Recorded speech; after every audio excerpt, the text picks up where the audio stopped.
Então, vamos lá, né? Vamos a um gabarito, né? Rapidamente comentado, certo? Sobre esse simulado aí, tá? Para não dar muita confusão, eu fechei aí os microfones, tá? Mas o chat está aí aberto, estou de olho aqui. Qualquer dúvida cruel que vocês tiverem aí no chat, vocês colocam, tá? E aí eu vou juntando aí, ou vou explicando aí durante esse momento, ou deixo para o final, tá bom? Então, vamos lá. Primeiramente, são as questões de biologia, né? A primeira questão é a questão sobre enzima, né? Essa questão fala sobre enzima que digere proteína, certo? Enzima que digere proteína, que é protease, né? Protease é a enzima que digere proteína, lipase, a enzima que digere lipídio, amilase digere amido, né? Aquela coisa. E aí fala, né, no uso dessas enzimas aí em detergente, sabão em pó, né, produtos de limpeza. E fala, então, né, sobre a aplicação, né, um sabão em pó, por exemplo, né, que tivesse uma protease. Né? Então, que tipo de roupa que você pode aplicar isso? Né? Que tipo de tecido você pode aplicar isso? Você não pode aplicar no tecido que seja proteína, né, gente? Senão vai digerir o tecido. Tá? E das alternativas aí, o que não é proteína é letra D, algodão. Né? Algodão é celulose, celulose é carboidrato. Seda lã em couro, evidentemente, tem proteínas. E aí tem uma pegadinha meio, né, química enfiada aí no meio. Isso pode acontecer, essa intertextualidade aí entre a química e a biologia. A poliamida. Né? A poliamida é um polímero, né, um polímero químico, com várias ligações à amida, que é exatamente o que você tem na proteína. Né? Na proteína, quando os aminoácidos se ligam, formam grupos amida. Então, a poliamida é bastante semelhante à proteína. Inclusive, ela foi inspirada, né, na seda, né, que é lá do bicho da seda, tal, né, que é uma proteína. Mas o algodão, né, é celulose. Algodão, linho, né, é celulose. Tá? Então, aí o papel, né, também. Né? Apesar que você não vai ter roupa de papel, né, normalmente. Mas aí você pode aplicar esse tipo de detergente. Tá? Agora, em roupa de proteína, vai destruir a roupa. Né? Aqui nós temos um ciclo de vida na samambaia, né? Zigotos, porófitos, mas a questão mesmo não é sobre a samambaia. Tá? A questão não é sobre a samambaia. Então, o aluno olha isso aqui e vai dizer, nossa, botânica, não lembro nada. Não, a questão não é essa. Tá? A questão, ele coloca aqui algumas etapas, né, do ciclo de vida e fala aqui da meiose. Né? A meiose nas plantas, a gente sabe que é para a produção de esporos. Né? Meiose com finalidade de produzir esporos. Aí ele pergunta qual o fenômeno biológico tem significado oposto à meiose. Né? Qual o fenômeno biológico que é o oposto da meiose? E aí, gente, o aluno vai seco. Ele fala que é mitose. E não é. Mitose não é o oposto da meiose. Tá? Mitose e meiose são duas divisões que dão resultados diferentes. Mas mitose não é o oposto da meiose. O oposto da meiose é a fecundação. Né? Porque na meiose, o número de cromossomos reduz de 2N para N. E na fecundação ele vai de N para 2N. Né? Então, o oposto, né, de meiose, né, é fecundação, que está representado aqui pelo número 5 em algarismos romanos, né, onde o gameta feminino junta com o gameta masculino e forma o zigoto. Então, o significado oposto à meiose aí é a fecundação número 5. Tá? Pegadinha cruel isso aí, viu?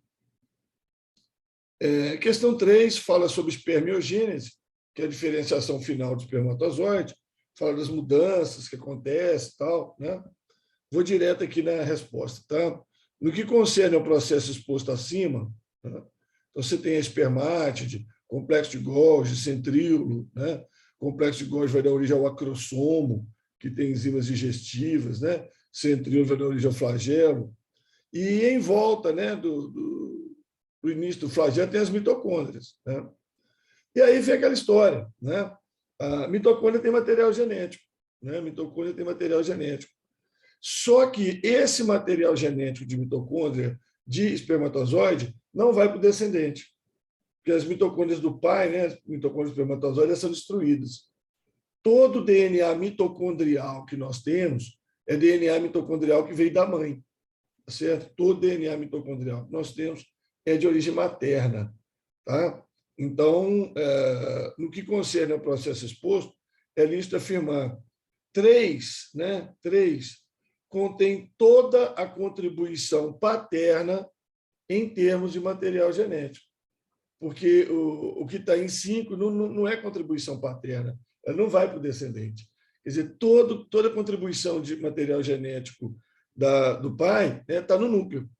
Está no núcleo, as mitocôndrias não entram, enquanto que a mãe sim, né?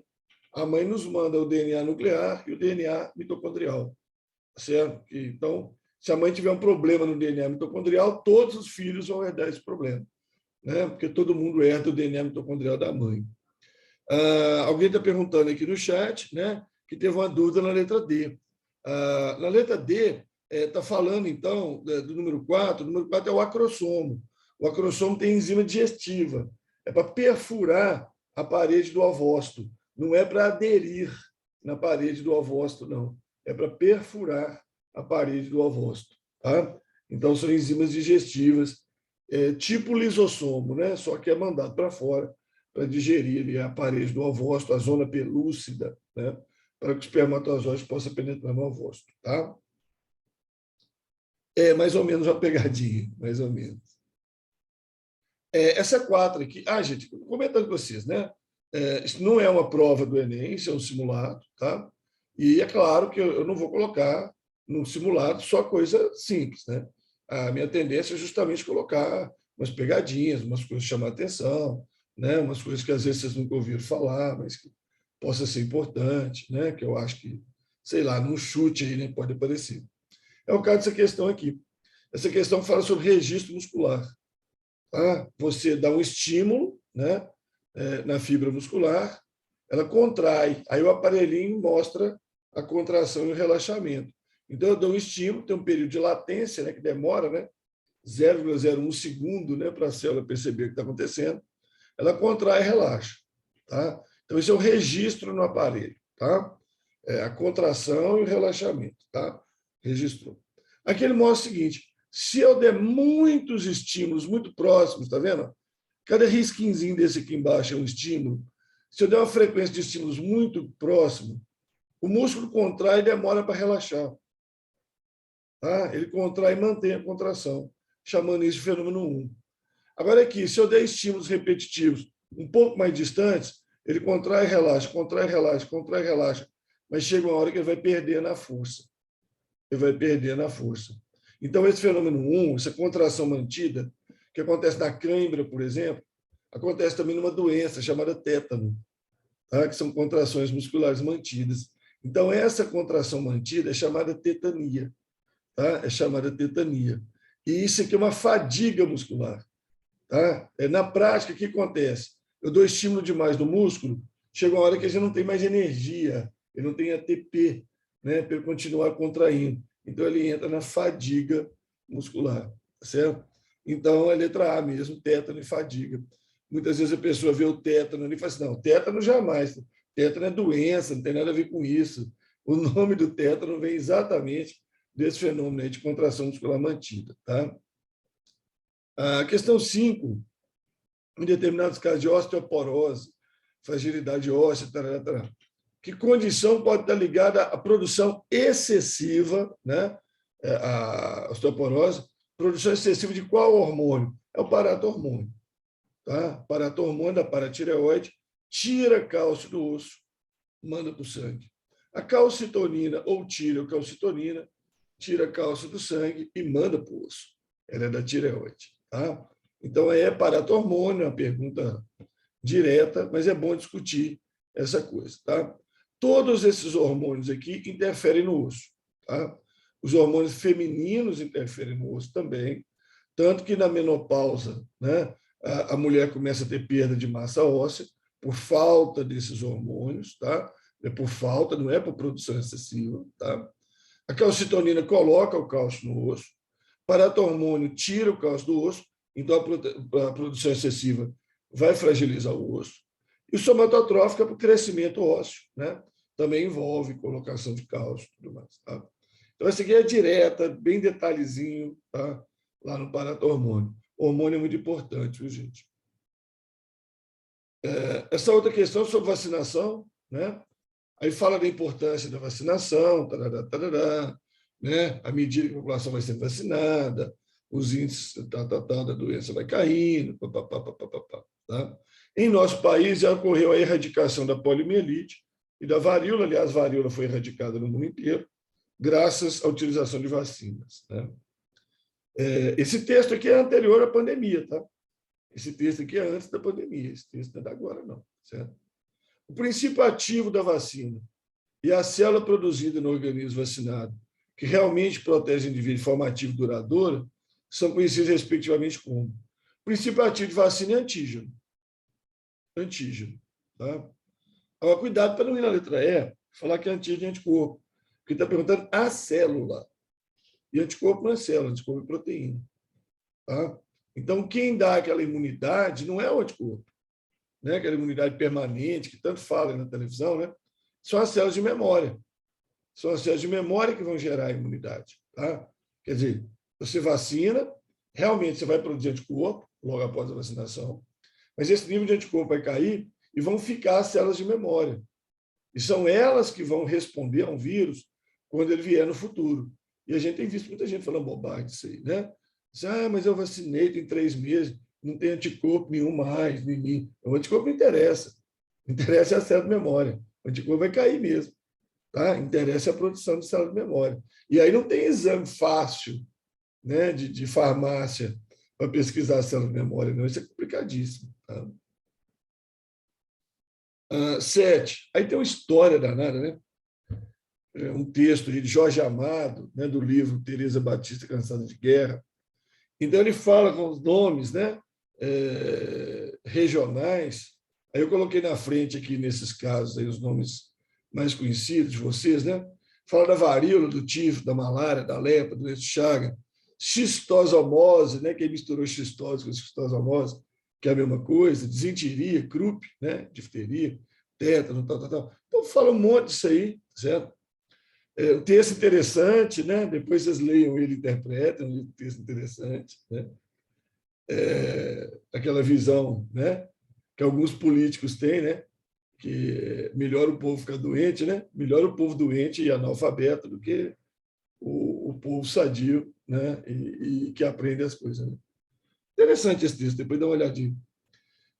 Dentre as doenças citadas no trecho, onde 2 foram referenciadas entre parênteses, não comum, podemos afirmar. Então, a resposta correta aqui é a letra D, xistosomose, né? Xistosomose, contraída pela penetração de larva na pele, né? Que é a cercária, né? Penetra dentro d'água, você vai nadar em local suspeito, a cercária penetra. Tá? Cuidado com a letra C, né? A malária está na saliva do mosquito, mas o protozoário da doença de Chagas está nas fezes do barbeiro, não é na saliva.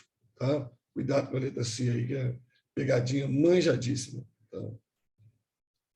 Questão 8 fala sobre regiões áridas, né? As adaptações das plantas, fala tudo sobre região árida, né? Mas na hora que vai perguntar, pergunta outra coisa. Né? Nas plantas superiores, adaptação a ambientes extremamente frios, no sentido de evitar o congelamento da planta. Parece ser bem mais complexa, mas uma possibilidade seria. Então, uma maneira de evitar o congelamento da planta é aumentar a concentração de açúcar na seiva. Porque aí também é um link com a química, né? É aquela história da propriedade coligativa. Tá? Quanto mais concentrado na solução, mais difícil de congelar.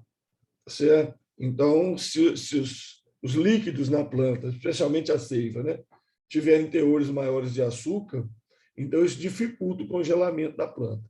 Tá? Isso dificulta o congelamento da planta. Tá? As outras coisas aí não ajudam em nada, não. Certo? Então, tem um linkzinho aí com a química, né? A propriedade coligativa. Bom, esse tipo de representação já está sumido aí dos vestibulares faz um bom tempo, tá? Mas pode aparecer aí em qualquer momento para nós, certo? E eu estou apostando nele aí para esse ano, tá? Então, você tem aqui a espessura de cada faixa aqui, ó. Você tem essa marcação aqui, ó. Essa espessura aqui significa 50 famílias, né? Existência de 50 famílias. Então, por exemplo, você pega aqui os os peixes cartilaginosos, né? Tem até um tubarãozinho ali representado ali em cima. Aproximadamente 50 famílias atuais, né? Aí você pega peixe ósseo, aí você já tem mais, você já tem umas 200 e poucas famílias, né? E vai por aí afora. O desenhozinho ali em cima ajuda muito, viu? Peixe cartilaginoso, peixe ósseo, anfíbio, réptil, né? Tem uma lagartixa ali, ave, mamífero. Tem uma lampreia aqui, tem uns peixes já extintos aqui, né? Não chegou lá em cima, gente, ó, foi extinto, né? Isso aqui é uma sequência de tempo. Era paleozoica, mesozoica e cenozoica. Quem não chegou lá em cima foi extinto, né? Então, o cladograma acima representa a evolução do vertebrado, analisando correto afirmar. Resposta letra C, réptil, né? Réptil. É o primeiro a possuir o ovo cladoico, ovo com casca, o ovo fechado, né? E amniótico. Gente, isso é a pergunta mais manjada de vertebrado. Tá?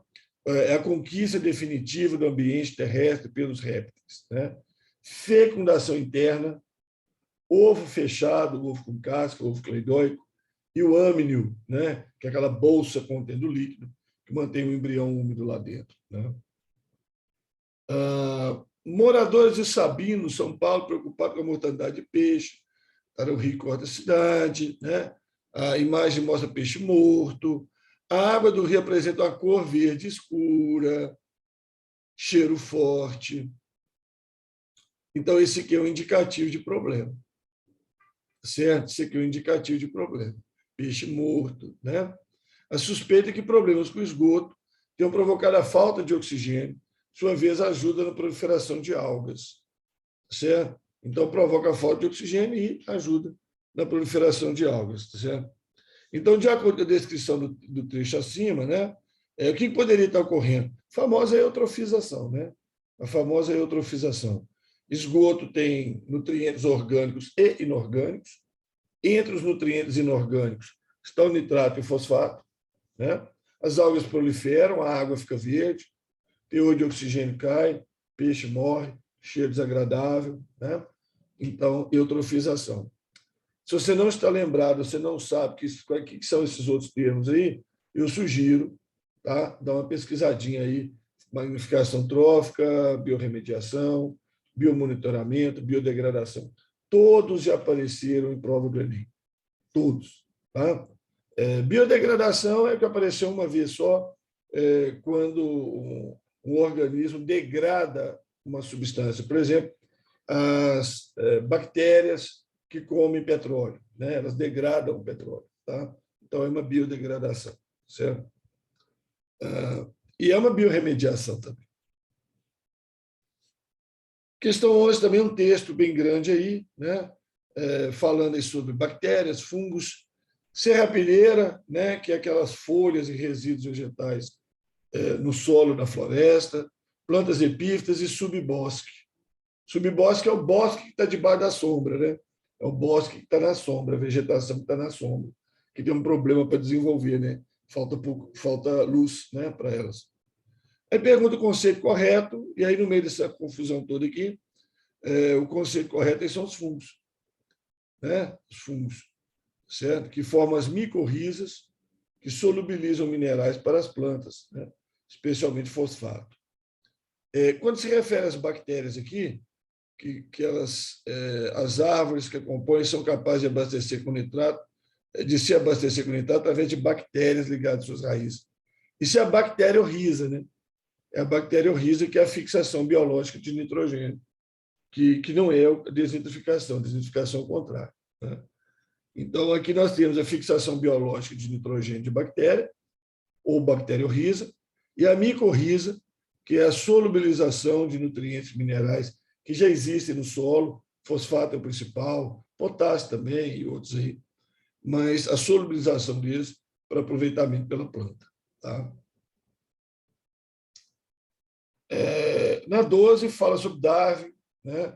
Conta a história danada sobre Darwin, e o trecho que interessa, o trecho negrito, né? É esse aqui, ó. Imaginando que a maior parte dos organismos produz um grande número de descendentes. A maior parte dos organismos produz um grande número de descendentes, que morrem antes de atingir a maturidade. Quer dizer, nascem mais indivíduos do que o ambiente suporta, né? Nascem mais indivíduos do que o ambiente suporta. Então, esse trecho aí é uma influência de uma leitura que o Darwin fez, né, durante os seus estudos, sua viagem, aquela viagem no Beagle, tal, né? Ele leu 2 livros interessantes nessa viagem. O que está citado na letra A, Princípios de Geologia, de Charles Lyell, tem nada a ver com isso, e o letra E, que é o ensaio sobre o princípio da população, de Malthus, né? Com certeza vocês conhecem o Malthus, né? A população cresce em progressão geométrica, o alimento em progressão aritmética, vai faltar alimento, blá, blá, blá, blá, certo? Então, a influência aí do Darwin.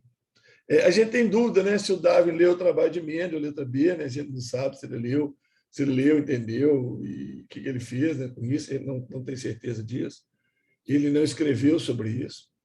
E letra C e D, jamais, né? Maíra e Dobzhansky são mais novos que o Darwin, né? São evolucionistas, ambos, tá? Mas do século XX, né? Darwin é do século XIX. Tá? Importantíssimo aí o Maíra e o Dobzhansky. Gosto sempre de falar deles, eu acho que todos esses caras que trabalharam na teoria de evolução, né? O Darwin, o Wallace, né? O Maíra, o Dobzhansky, a Ayala, Stevens, todos esses aí são muito merecedores de reconhecimento por parte de nós que somos biólogos. Existe uma frase, né, do Dobzhansky, eu acho que ela resume a biologia, né? A frase do Dobzhansky fala o seguinte: a biologia, né, só tem sentido sob a luz da teoria de evolução. Né? Se você for tentar entender a biologia sem entender a evolução, não adianta. Tá? Então, a biologia só faz sentido sob a luz da teoria de evolução. É uma frase do Dobzhansky. Questão 13, a fenilcetonúria. A fenilcetonúria é uma desordem genética autossômica recessiva, cromossomo 12, tá? Onde falta esse genazão aqui. Ó, né? Esse genazão é responsável pela transformação de fenilalanina em tirosina. O gene dominante. Aqui fala o gene dominante. Tal, tá? E aí os outros genes dominantes são responsáveis pelas outras transformações. Mas a fenilcetonúria é um defeito nesse gene A. Tá? Aqui ele fala que impede a conversão hepática no fígado, né, da fenilalanina em tirosina. Isso aqui. Então, se o sujeito for azinha, ele não faz isso. Aí, se ele não faz isso, vai faltar tirosina. E se faltar tirosina, esses outros genes não conseguem trabalhar direito. Aí vai faltar melanina, vai faltar tiroxina, vai faltar adrenalina. Esse gene que a gente chama de pleiotrópico, né? Se ele falhar, vai dar várias consequências. Não vai ser um efeito só. Tá? Então, supondo a ausência de suplementação alimentar de tirosina, o sujeito não está tomando tirosina por fora, a condição genética determinante da fenilcetonúria, que é o azinho, acarrerá o quê? Né? Albinismo, vai faltar melanina. Ah, mas não seria hipertireoidismo. Não, seria hipotireoidismo, né? Faltar tiroxina, hipotireoidismo. Tá? Estimulação do simpático, não, falta de estimulação, porque a adrenalina é do simpático. Né? Seria falta de estimulação e não hiperestimulação. Certo? Então, aqui é clássico isso aí, pleiotropia, todo livro fala sobre isso. Já está na hora de cair na prova aí do Enem. Lembrando que o albinismo, né, ele não é só azinho, né, que dá o albinismo, não. Se ele for azinho aqui, vai ser albino, vai faltar melanina. Se ele for bezinho, também vai faltar melanina. Se ele for Czinho, também vai faltar melanina.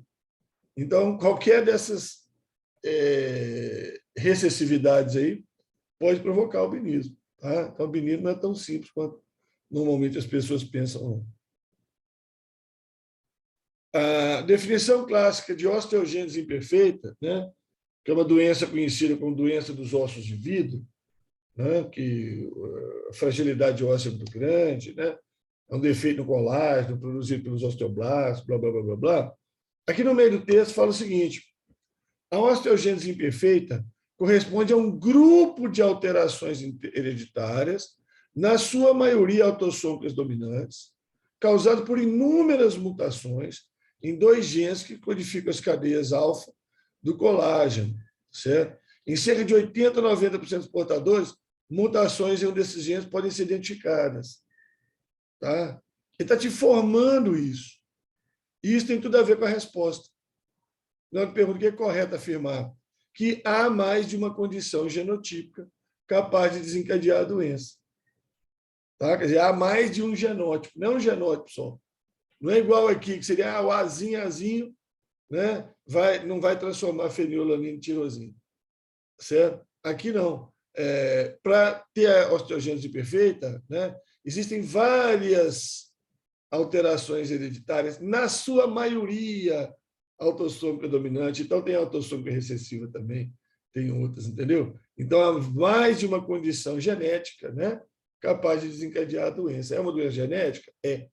Mas é sempre a mesma coisa? O indivíduo sempre é azinho. Não, tem várias condições genéticas, como ele coloca no enunciado.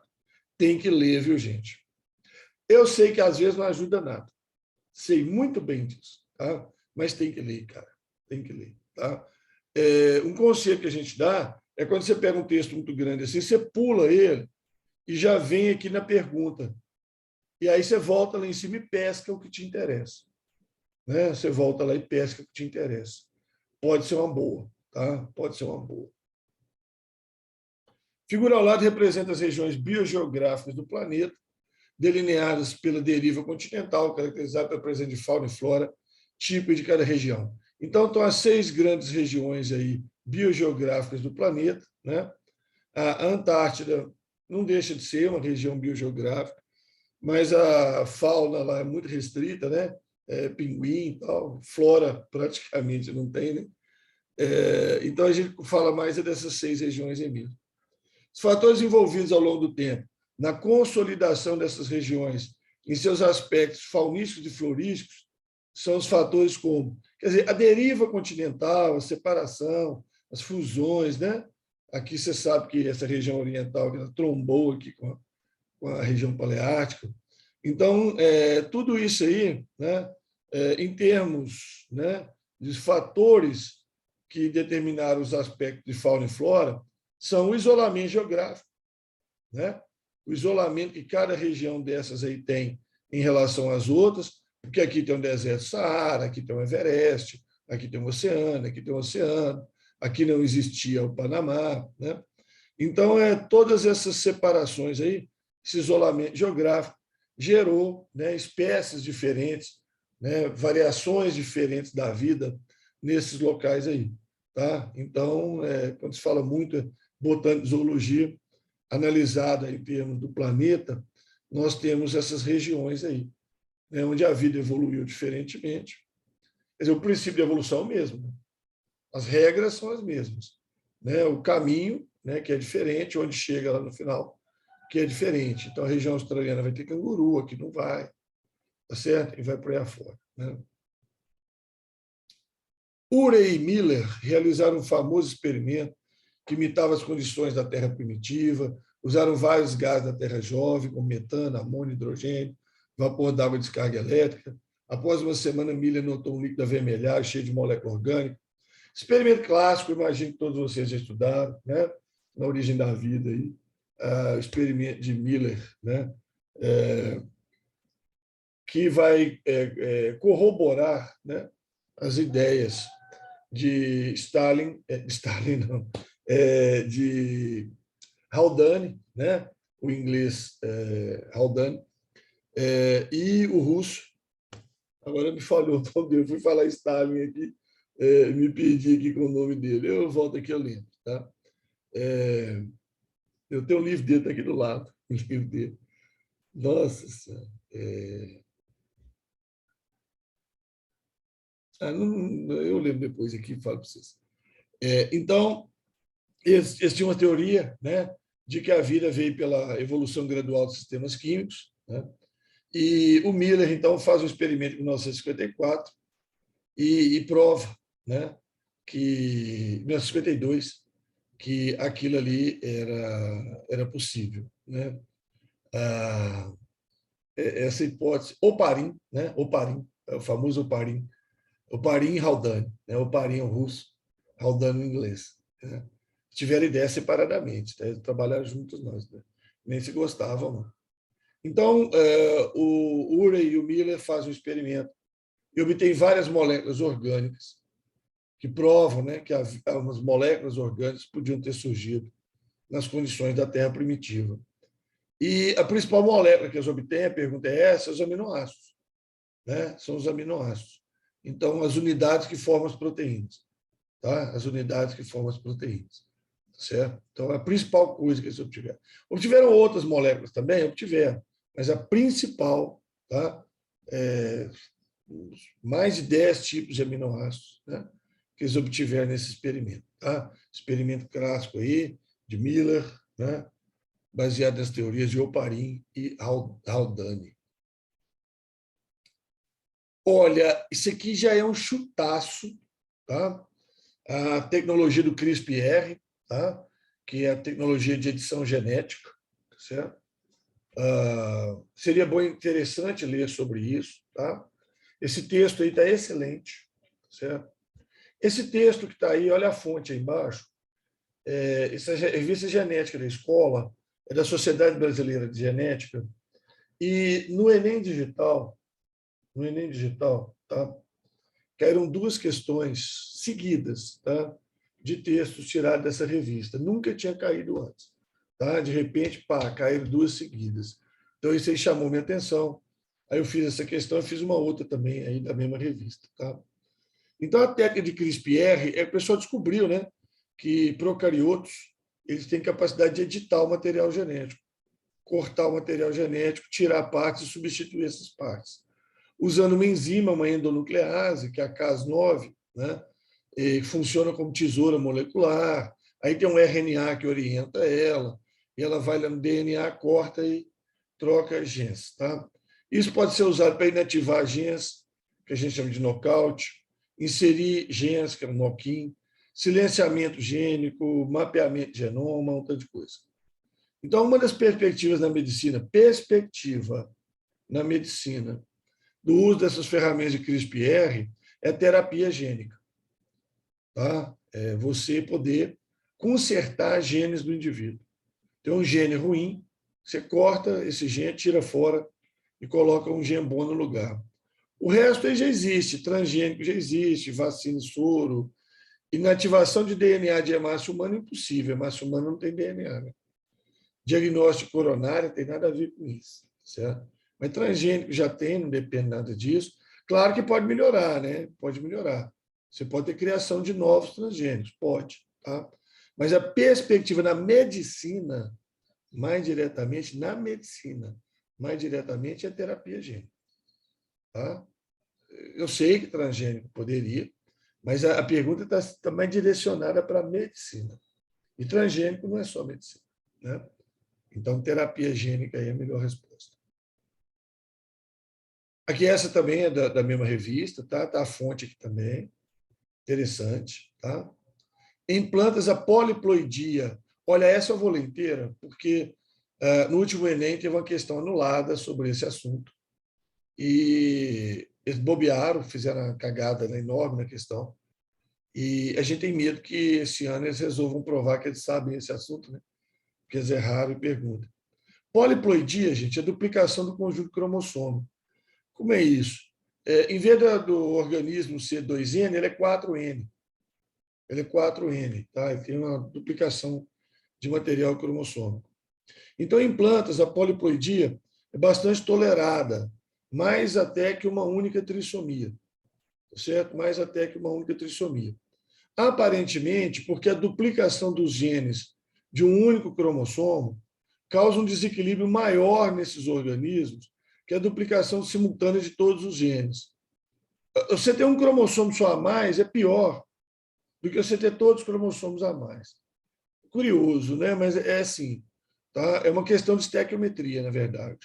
Se você duplica todos os cromossomos, você produz toda a matéria-prima em dobro. Se você duplica um só, você tira a proporção entre as substâncias produzidas. É um meio complexo, mas é isso aí. A maneira mais comum de induzir a poliploidia é usando a colchicina, que é um alcaloide, que impede a formação de microtúbulo responsável pela separação de cromossomo na divisão celular. Bloqueia a anáfase. Bloqueia a anáfase, justamente a resposta. Tá? Quando se aplica colchicina nos botões florais ou broto da planta, é possível obter gameta 2N.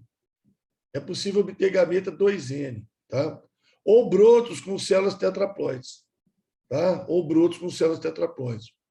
Isso tem sido feito com sucesso em muitos casos, principalmente visando transformar híbridos interespecíficos em plantas férteis. Tá? Então, como é que é isso? Né? Eu tenho uma planta e ela produz gameta 2N. Esses gametos fecundam, dá uma planta 4N. Tá? Ou então eu tenho uma planta que produz gameta 2N, uma outra de outra espécie que produz gameta 2N, eles se fecundam, né? E formam uma nova planta com os cromossomos duplicados. Né? Quer dizer, 2 de cada um de uma, 2 de cada um da outra. Então, isso é bastante interessante, essa planta consegue sobreviver, esses híbridos. Então, da informação do texto aí, animais poliploides são mais comuns que plantas poliploides não são. Tá? A poliploidia é mais comum em planta. Animal tetraploide, isso aí é raríssimo. Trissomia não é poliploidia, trissomia é 3 cromossomos de um tipo. Tá? Triploidia seria 3 cromossomos de cada. Aí seria uma poliploidia. Colchicina bloqueia os microtúbulos, né? Divisão celular, anáfase. Fecundação de 2 gametas diploides nunca resulta em embriões viáveis. Falou que resulta, né? Pode acontecer.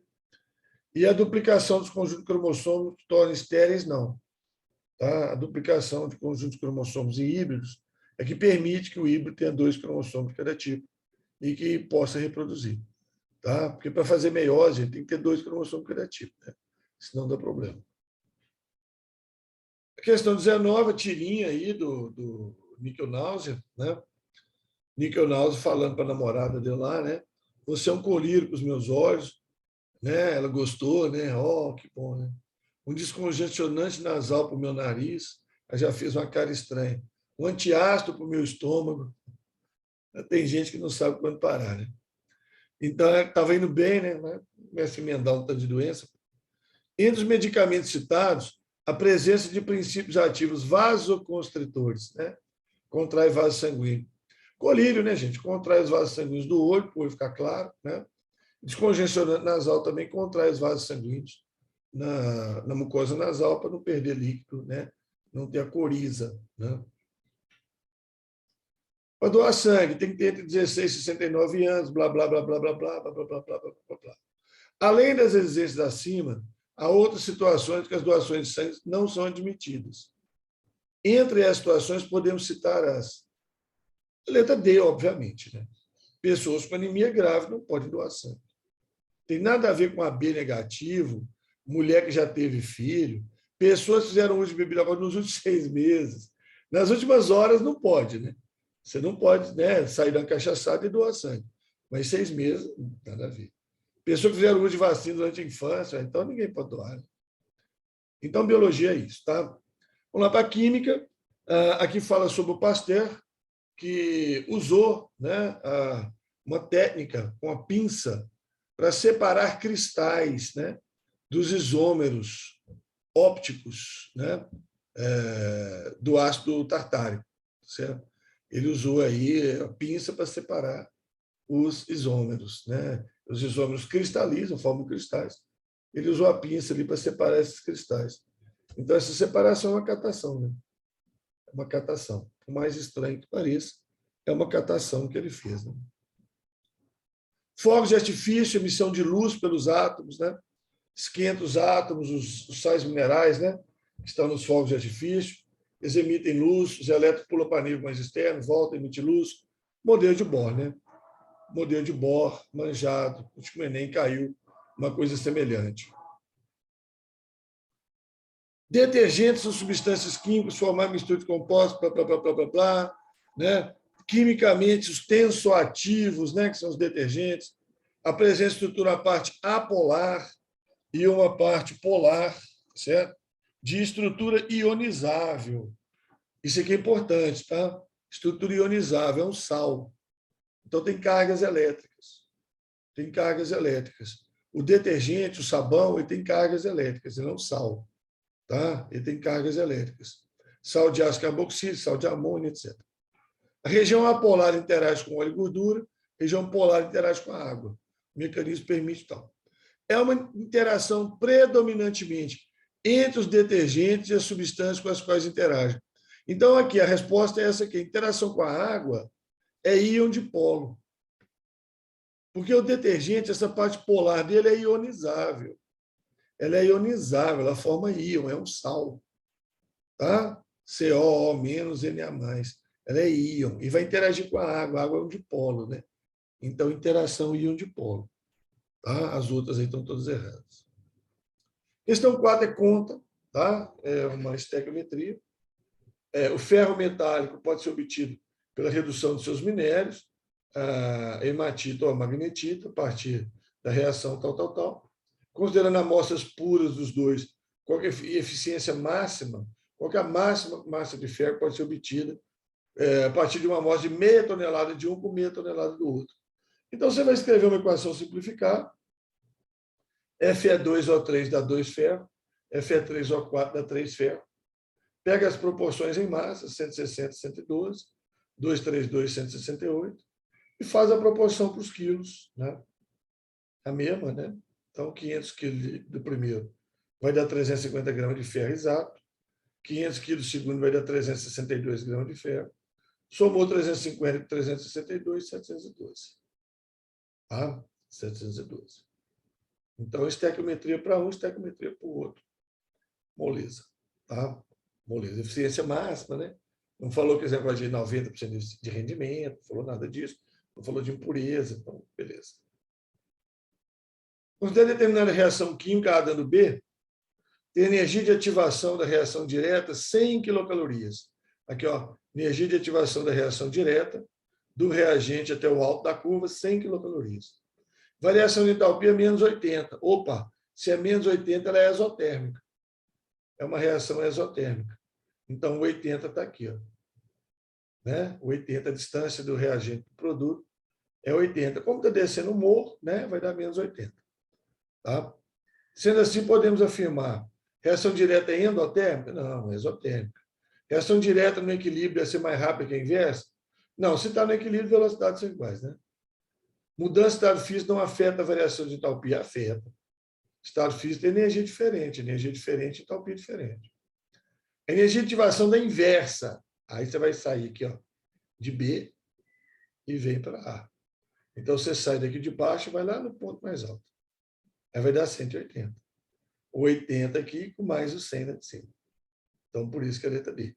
Energia de ativação da inversa. Tá? Se a platina for usada como catalisador, teremos um exemplo de catálise homogênea. De jeito nenhum, platina é sólido, as substâncias são gases, não é homogêneo. Né? Homogêneo é quando está todo mundo no mesmo estado físico. Se fosse um catalisador líquido, reagentes líquidos, seria uma catálise homogênea. Catalisador gasoso, reagentes gasosos, catálise homogênea. Mas aqui um catalisador sólido com gases, catálise heterogênea. O álcool etílico etanol presente nos vinhos pode sofrer alterações, transformando em acetaldeído e ácido acético. Gente, química orgânica. Álcool virou aldeído, oxidação. Aldeído virou ácido, oxidação. Certo? Se você pensar também, daqui para cá perde hidrogênio, se você fizer as fórmulas, né? Daqui para cá perde hidrogênio, oxidação, daqui para cá ganha oxigênio e oxidação. São reações de oxidação. Qual o conceito correto em relação às transformações? Bom, é tudo de oxidação. Tá? Se você olhar a geometria dos átomos de carbono, vai mudar. Aqui vai mudar, que esse etanol, os carbonos só tem ligação simples. Aqui os carbonos têm ligação dupla, um dos carbonos tem. Né? E letra E, né? Que é a correta, um agente oxidante, né? Deve participar das reações 1 e 2. Um agente oxidante. Precisa de um oxidante aí. Permanganato de potássio, bicromato de potássio, alguma coisa assim. Essa 7 aqui eu fui na maldade, tá? Foi muito na maldade.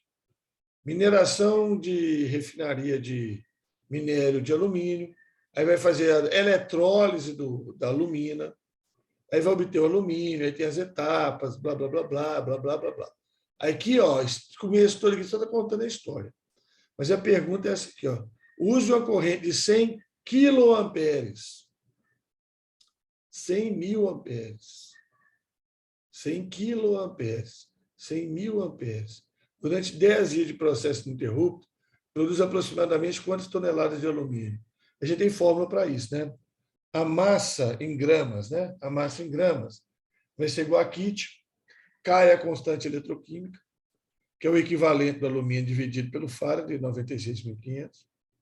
O equivalente do alumínio é a massa do alumínio, que é 27, dividido pelo número de cargas que o alumínio origina, que são 3. Ah, não lembrava. A L3, aqui, ó, 2. Né? O alumínio, valência 3 cargas. O oxigênio, valência 2. Então, o equivalente do alumínio é a massa molar dele dividido por 3, né, que é o número de cargas que ele forma. Alumínio 3+, então o equivalente é 9. Corrente elétrica 100 mil amperes. Tempo em segundos. Tá? Segundos. Então, você tem que pegar 10 dias, passar para segundos. A conta do inferno. Aí joga, massa igual a kit, 9 sobre 96.500, né? Que é o equivalente sobre 96.500, 100 mil, 864 mil. Na prática, gente, eu cortaria esse 96.500 com esse 100 mil, ia fazer só o 9 vezes 864. Tá? Que praticamente vai dar 9 vezes 900 mil, que vai dar 8 milhões, né? Praticamente. 9 vezes 9, 81. Né? 8 milhões, então, 8 toneladas aproximadamente. Tá? Mas isso aqui é raríssimo aparecer, já apareceu uma vez, está sumido. Tá? E a fórmulazinha, então, é essa. Tá? Se você achar que vale a pena, você dá uma estudadinha. Se não achar, né? A mãe mandou marcar essa daqui. Questão 8. Durante a ebulição da salmoura, o que é salmoura? Água com sal. Mediu a temperatura do vapor e percebeu que a temperatura foi aumentando. Mas por quê? Claro, propriedade coligativa. Você põe a água para ferver, água com sal para ferver, a água vai embora, o sal vai ficando. A solução fica cada vez mais concentrada. Né? A água vai embora, o sal vai ficando. A água vai embora, o sal vai ficando. Quanto mais concentrada a solução, maior a temperatura de ebulição. Né? E aí maior a temperatura do vapor que vai sair. Então é por causa do aumento da concentração da salmoura.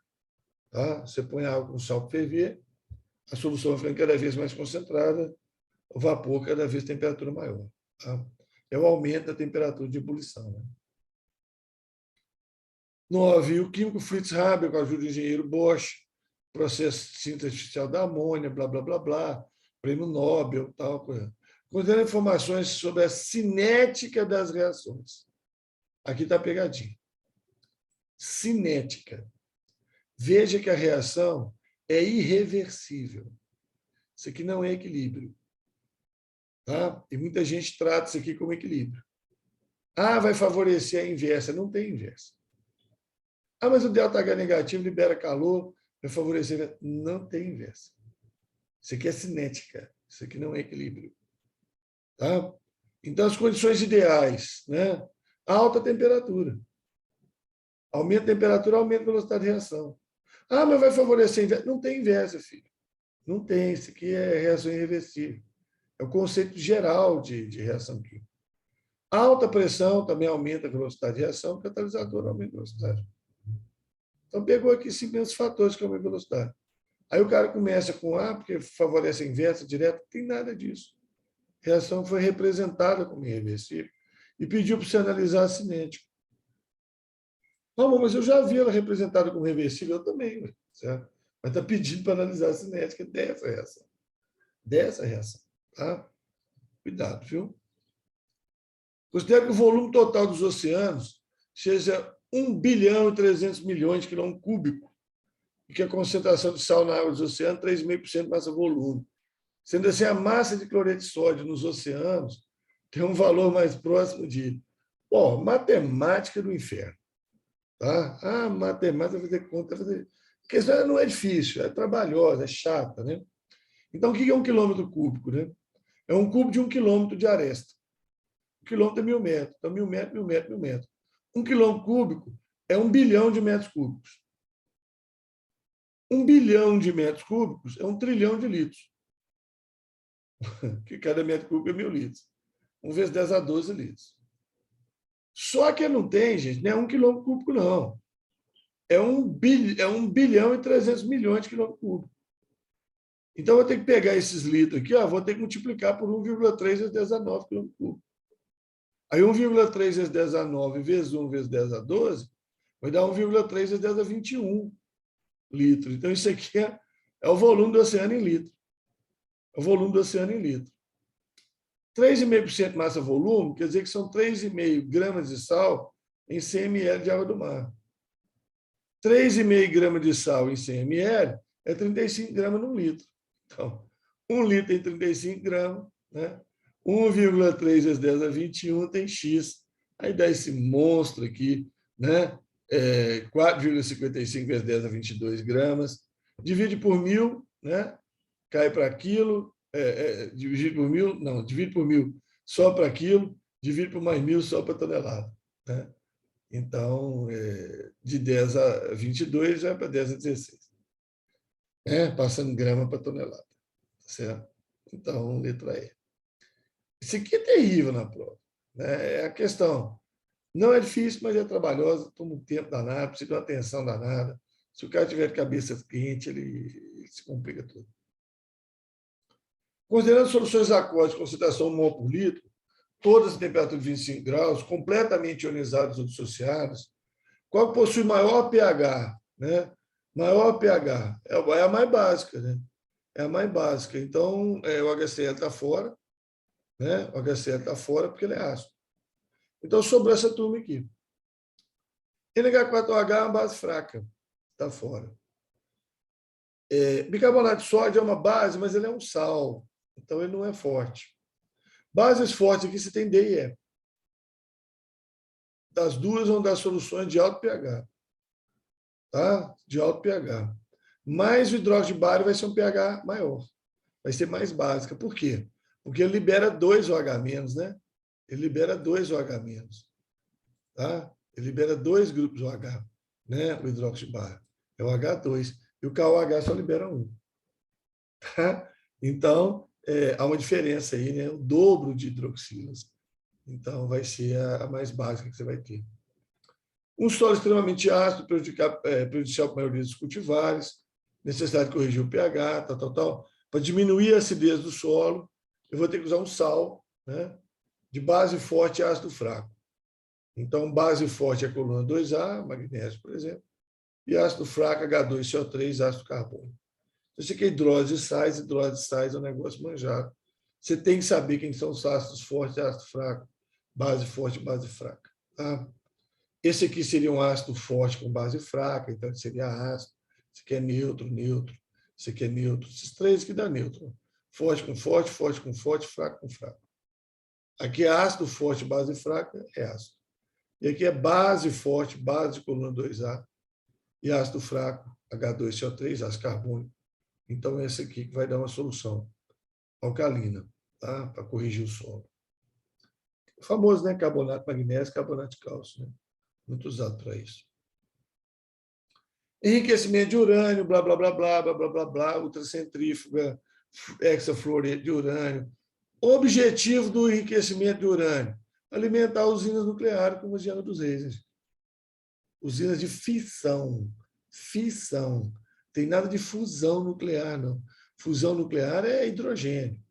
Tá? Fundir hidrogênio com hidrogênio e formar hélio. Tá? Então, é fissão. Tá? Igual Angra, usinas convencionais.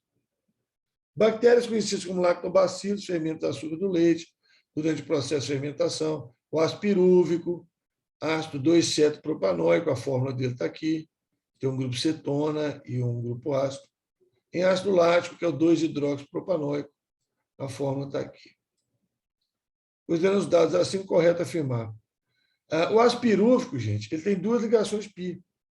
Porque tem uma dupla aqui na cetona e tem uma dupla aqui na carboxilo. Na dupla, uma é pi, né?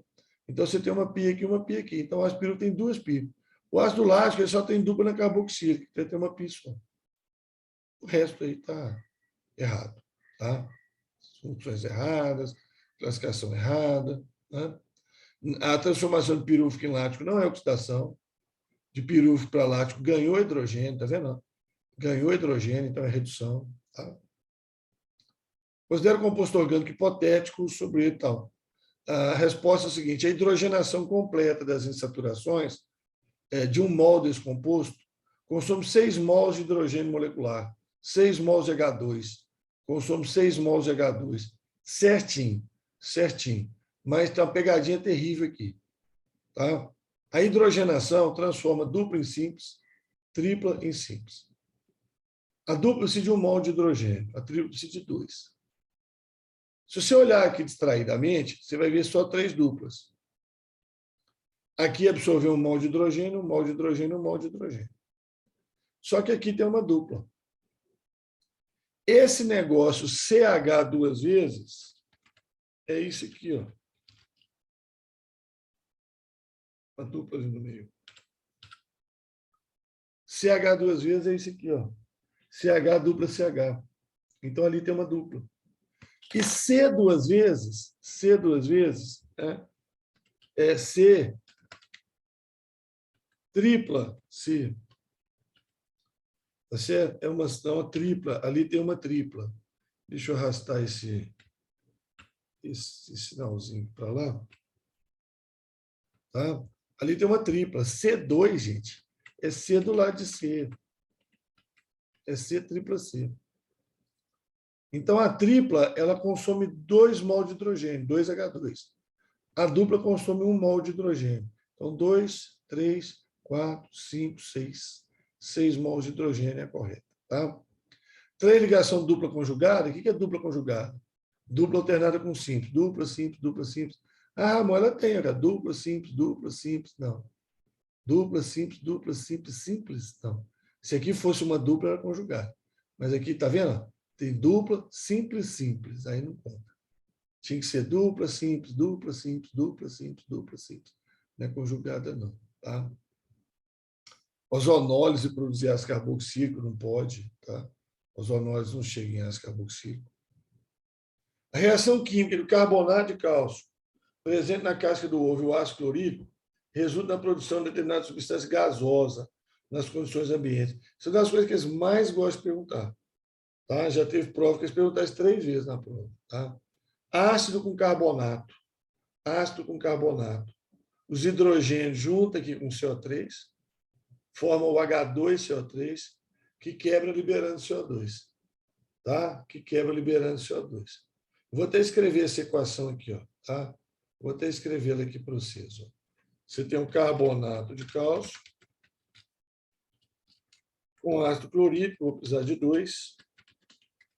Vai dar cloreto de cálcio, água, CO2. Então, o gás obtido é o CO2. CO2 tem densidade maior que a do ar. Tá? Ah, como assim, Ramon? Se você olhar a massa do CO2, tá? A massa do CO2 dá 44 gramas por mol. O oxigênio, que é um componente do ar atmosférico, 32 gramas por mol. 16. E o nitrogênio, o outro gás importante da atmosfera, é 14, 28 gramas por mol. Então, o CO2 tem massa maior. CO2 tem massa maior. Como o gás ocupa o mesmo volume, então você tem massa maior e tem densidade maior. Tá? É o famoso mais pesado que o ar, né? CO2 mais pesado que o ar, tem massa maior. Tá? O hidrogênio, por exemplo, massa 2, flutua no ar. Né? O hidrogênio é mais leve que o ar. Né? Então, o CO2 é mais pesado, maior densidade. Tá? CO2 não tem cheiro desagradável, não pega fogo, nem já pegou, né? Não tem cor escura, não é a fumaça negra. Tá? A fumaça de incêndio é a fuligem, que é carbono sólido. Tá? E não é capaz de reagir com água formando base, não. Ele reage com a água formando ácido, né? Que é o ácido carbônico. Tá? Quando é representada a base vitamina A, retinol, retinol apresenta regiões de diástole e isomeria geométrica. Isomeria geométrica, né, gente? Essas duplas aqui, ó, né? Mais pesado para baixo, mais pesado para cima, isômero trans, né? Aí tem que achar os ligantes aqui e tal. Então, aqui você tem isomeria geométrica. Na letra C, fala que ele tem alta solubilidade em água porque ele é um álcool. Gente, ele tem apenas um OH. Tá? Ele tem polaridade aqui? Tem, mas é só aqui. A maior parte da molécula é apolar. Tá? Então, ele é mais para não solúvel em água, solúvel em gordura. Tanto que você estuda a biologia aí, né? Vitamina A é lipossolúvel, né? É das vitaminas lipossolúveis. A foto abaixo mostra a cromatografia de uma tinta de caneta. papel de filtro, tinta mergulhada no solvente. O solvente sobe, vai arrastando os pigmentos da tinta. Né? Então, esse arraste é baseado em quê? Na solubilidade desses pigmentos no solvente. Né? O estudo da química atmosférica no Brasil, muito mais antigo que posso imaginar, tal. Revista Química Nova na Escola, também outra que tira questão direta. Né? Uma das grandes preocupações da química ambiental no dia de hoje também diz respeito ao CO2, mas agora sobre o clima, a preocupação aqui desse trabalho é sobre o sistema nervoso. Tal. CO2 tem entre os gases que pode levar a um problema futuro em relação ao aquecimento global, derretimento de geleira, aumento de nível de oceano. Né? Aumento de nível de oceano. A identificação do selênio começou na fábrica em Berzelius, tarará, tarará. O elemento recebeu o nome em referência a Selene, deusa da lua na cultura grega. O telúrio havia recebido seu nome em referência a Telos, deusa da terra. Então, o selênio e telúrio estão na mesma coluna, a coluna do oxigênio. Oxigênio, enxofre, selênio e telúrio. Selênio em homenagem à lua, telúrio em homenagem à terra. Né? Selênio em Deoxyribonucleico. Tal. O selênio tem número atômico 34. Então, talvez você tivesse que fazer distribuição eletrônica. Talvez você tivesse que fazer distribuição eletrônica. Se você faz distribuição eletrônica 34, você vai ver que tem 6 elétrons no último nível. Se tem 6 elétrons no último nível, tem tendência de ganhar 2 elétrons. Então, não tem tendência de perder, não. Tá? Não é baixa reatividade química, porque 6 elétrons é coluna do oxigênio. Tá? Tem boa reatividade química. Não tem tendência a formar uma base. Tá? Ele está junto na dos ametais. A metais tem tendência a formar ácido, né? Seria o ácido selenídrico. Né? E agora vem um detalhe. Número 34, e na tabela periódica está acima do telúrio. Então, você vai imaginar lá na tabela periódica que o selênio está acima do telúrio. Né? Então, o selênio está aqui, ó, na tabela periódica. Tá? Coluna 6A, hoje coluna 16. Telúrio está aqui embaixo. Se você quiser, eu ponho completo aqui para você. Ó. Enxofre, oxigênio, enxofre, selênio, telúrio. Tá? Ainda tem o polônio ainda mais embaixo. Então, a ordem é essa aqui. Ó. Então, se o selênio está em cima, ele tem eletronegatividade maior, porque a eletronegatividade cresce para cima. Tá? Raio maior, não, porque o raio cresce para baixo. Quem tem mais níveis é que é maior. Então, aqui uma misturada de tabela periódica. Eu inspirei aqui para fazer essa questão, numas questões que andaram caindo aí, sobre nome de elementos, nome de gás nobre, tá certo? Falei assim, vamos pegar aqui uns outros elementos que têm um nome interessante, né? Na tabela periódica, e vamos jogar isso aí. Tá? Então, é isso aí.